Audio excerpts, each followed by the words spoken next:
Hello friends, स्वागत है आप सभी का इजी कंपनी मैथ्स में। एंड फ्रेंड्स, आज के इस वीडियो में हम सीखेंगे second part of question number first of exercise 3.5 for class 10। In total question number first के अंदर फ्रेंड्स 4 पार्ट्स हैं, इनको हम सेपरेट वीडियोस में कवर करेंगे। क्वेश्चन नंबर फर्स्ट का फर्स्ट पार्ट हम प्रीवियस वीडियो में कवर कर चुके हैं, जिसका लिंक मैं इस वीडियो के डिस्क्रिप्शन में भी आपको प्रोवाइड करा रहा हूँ। ठीक है, सो क्वेश्चन नंबर फर्स्ट में गिवन है friends, which of the following pair of linear equations has unique solution, no solution or infinitely many solution? In case there is unique solution, find it by using cross multiplication method.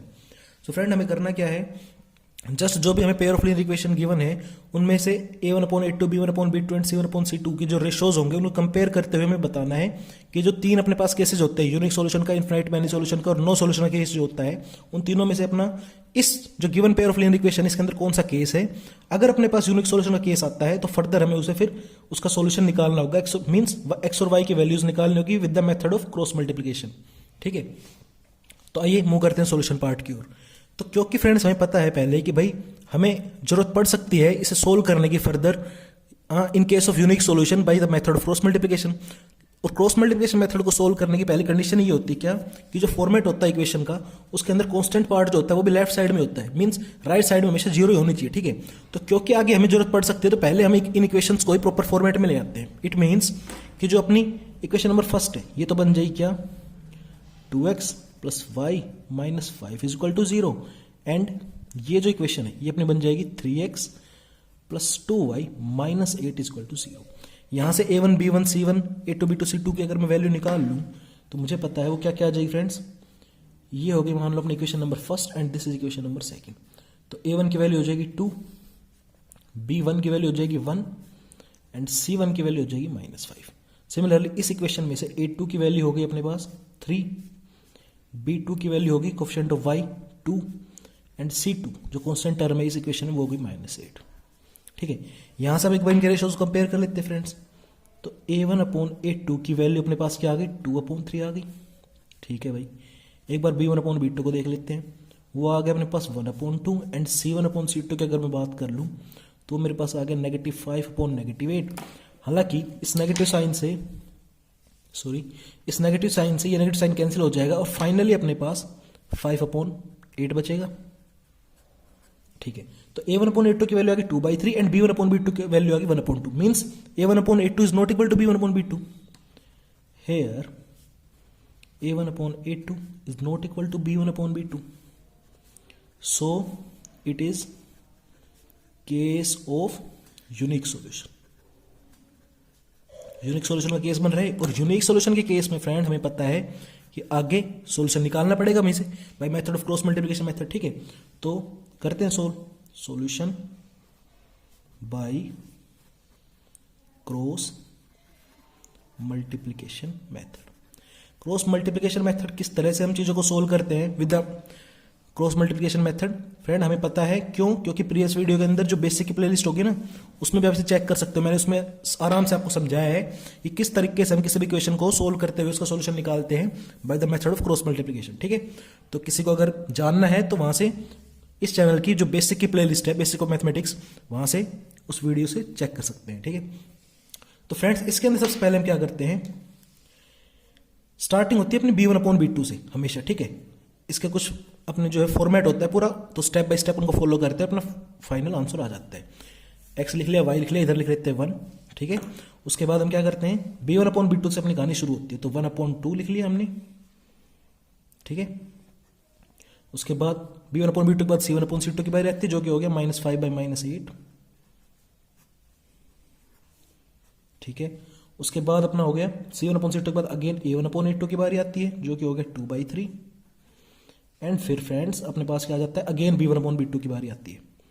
ठीक है ना, अगर किसी को समझ में नहीं आया तो इस वीडियो के डिस्क्रिप्शन में भी मैं इस चीज का लिंक प्रोवाइड करा दूंगा आपको, जो मैंने आपको सिखा रखा है कि क्रॉस मल्टीप्लिकेशन मेथड से चीजों किस तरह सोल्व किया जाता है। वहां से भी आप इसका डिस्क्रिप्शन से भी इसके लिंक को चेक कर सकते हैं। ठीक है, इसके बाद हम फ्रेंड्स क्या करते हैं, इनकी मल्टीप्लिकेशन कराते हैं यूं, ऊपर से नीचे और नीचे से ऊपर, इस तरीके से।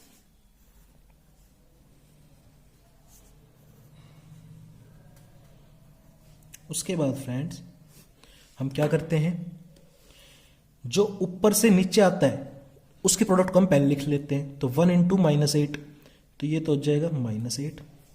उसके बाद सब्ट्रैक्शन में लेते हैं हम इस प्रोडक्ट को, तो 2 इंटू -5 लिख लेते हैं एक बार ताकि आप लोग पजल ना हो जाए। इसके बाद y की बारी आती है इस वाले पेयर की, यहां से अगेन -5 की मल्टीप्लाई होगी 3 के साथ, और फिर सब्ट्रैक्शन में क्या जाता है, इन दोनों की प्रोडक्ट जाएगी नीचे से ऊपर वाले की, 2 इंटू -8। ठीक है, फाइनली अपने पास इस वाले पेयर की बात कर लेंगे हम, इस पेयर की, तो यहां पर अगेन इन दोनों की प्रोडक्ट होगी तो 2 इंटू 2, इसके सब्ट्रैक्शन में जाएगी ये वाली प्रोडक्ट 3 इंटू 1। ठीक है, ये प्रोडक्ट कैसे आई थी, 1 इंटू -8 थी, लो इसको भी लिख लो यार। ठीक है, फिर से मैं एक बार बोल दूं, बेसिक की जो अपनी प्लेलिस्ट बना रखी है मैंने, उसके अंदर सारे मेथड है अपने, एलिमिनेशन मेथड हो गया, क्रॉस मल्टीप्लिकेशन हो गया, ग्राफिकल हो गया, ठीक है, या सब्स्टिट्यूशन हो गया, सारे मेथड है वहां पर, आप चेक कर सकते हैं, कोई सा मेथड वहां पर जाकर आराम से सीख सकते हैं आप लोग। यहां पर फ्रेंड्स फाइनली क्या हो जाएगा, इस चीज को सोल्व करके लिखेंगे अपन, तो x अपॉन में ये हो गया -8 एंड 2 5 जाए माइनस का 10 आएगा, लेकिन बाहर उसके अगेन माइनस है, अल्टीमेटली प्लस का 10 बचेगा मेरे पास, इज इक्वल टू यहां पर y माइनस के 5 की मल्टीप्लाई अगर प्लस के 3 से होगी तो माइनस का 15, और 2 की मल्टीप्लाई इस -8 से होगी तो -16, लेकिन अगेन बाहर एक -2 है, या फिर मैं ये बोल दूं -2 की मल्टीप्लाई -8 से होगी तो प्लस का 16 तो आएगा, तो यहां पर आएगा प्लस का 16। ये तो बिल्कुल जो बेसिक जो अपनी वो होती है ना एल्जेब्रिक ऑपरेशंस, वो है ये तो आपको हमेशा पता ही होना चाहिए, 10th क्लास की आखिर तो मैथमेटिक्स चल रही है। तो 1 अपॉन में 2 2 जा 4 -3 1 जा 3। यहां से मेरे पास अल्टीमेटली फ्रेंड्स क्या फ्रैक्शंस आ गए, x अपॉन में प्लस का 10 माइनस का 8 मीन्स प्लस का 2 is equal to y upon plus का 16 माइनस का 15 मीन्स प्लस का 1 इज इक्वल टू 1 अपॉन में 4 में 3 गया तो 1। ये अपने पास डाटा आ गया यहां से। ठीक है, अब आगे स्पेस तो है नहीं, तो हम क्या कर लेंगे, प्लीज टर्न ओवर। हाँ जी फ्रेंड्स, तो प्रीवियस पेज पे अपने पास ये रिजल्ट आ गया था। इसके बाद हमें करना क्या होता है फ्रेंड्स, एक बार हम इन दोनों रिजल्ट्स को इक्वेट कर लेते हैं और एक बार इन दोनों रिजल्ट्स को इक्वेट करके लेके चलेंगे। ठीक है, और फाइनली एक्स और वाई के अपने पास वैल्यूज आ जाएंगे। तो एक बार जब इस पेयर को अपन लेके चलेंगे means x upon 2 is equal to 1 upon 1, यहां से अपने पास अल्टीमेटली जब क्रॉस मल्टीप्लिकेशन होगी तो एक्स की मल्टीप्लाई तो 1 से होगी, तो 1 से मल्टीप्लाई किसी भी कर लो आप, एक्स ही आ गया यहाँ पर, और 2 की मल्टीप्लाई 1 से होगी तो 2। यहां से अपने पास देख पा रहा हूं मैं एक्स इज इक्वल टू 2 आ गया। एक बार हम इस पेयर को उठा लेते हैं, इसको और इसको। ठीक है, तो यहां से y upon 1 is equal to 1 upon 1 and ultimately यहां से जब क्रॉस मल्टीप्लिकेशन करूंगा फ्रेंड्स तो y की मल्टीप्लाई तो 1 से होगी तो y आ गया, और 1 की मल्टीप्लाई 1 से होगी तो अगेन 1 आ गया, एंड ये हो गया अपने पास x और y की वैल्यूज। ठीक है, मीन्स सॉल्यूशन निकाल लिया हमने, x और y की वैल्यू आ गई तो सॉल्यूशन निकल गया अपना। ठीक है, और ये किससे निकाला हमने, बाय क्रॉस मल्टीप्लिकेशन मेथड। ठीक है, तो यहाँ पर आपका क्वेश्चन नंबर फर्स्ट का सेकंड पार्ट होता है फ्रेंड्स ओवर। ठीक है, अगर चीज़ें आपको पसंद आ रही हैं, चीज़ें समझ में आ रही है तो फ्रेंड्स प्लीज़ वीडियो को लाइक कीजिए, शेयर कीजिए और चैनल को सब्सक्राइब कीजिए। ठीक है, और अगर आप लोग नए हैं मेरे चैनल पर तो प्लीज़ इस बेल आइकन को जरूर प्रेस कीजिए ताकि आगे आने वाली नोटिफिकेशन से भी आप अपडेट रहें। ओके फ्रेंड्स, मिलते हैं next video. Thank you for watching.